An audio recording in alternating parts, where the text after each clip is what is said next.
In the heart of a city that never stops moving, there are moments when time seems to stand still, heavy with a silence that words cannot fill. Lucas lived in that silence. For him, the world had lost its color, turning into a repetitive cycle of gray rain and echoing loneliness. He watched the world pass by from behind a pane of glass, feeling like a ghost in his own life, searching for a spark that wasn't there. But sometimes, the smallest shift in perspective begins with a single step outside the door into the cold air of reality.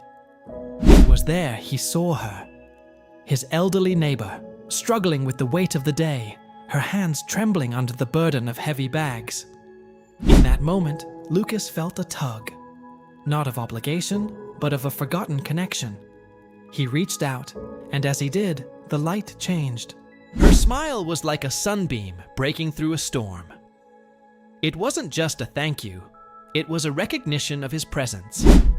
She handed him a small loaf of bread, still warm. A simple gift, yet to Lucas, it felt like a heavy weight being lifted from his heart.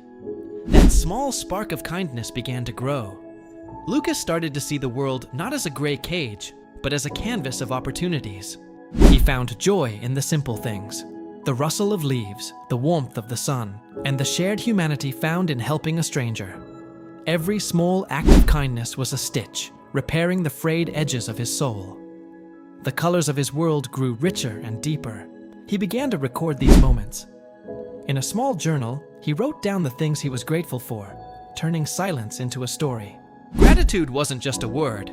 It was a lens through which the mundane became magical. His expression, once weary, now radiated a quiet peace. One evening, as the sun began its descent, Lucas climbed the hill overlooking the city. The horizon was a masterpiece of pink and orange. He realized that hope isn't something you find. It's something you build, one grateful thought and one kind act at a time. The darkness hadn't disappeared, but it no longer held him captive. He had learned to carry his own light, fueled by the love he gave away. As a new day approached, he felt ready. The journey ahead was no longer a path of loneliness, but a trail of connection. For in helping others, he had found himself, and in being grateful, he had finally found his way home.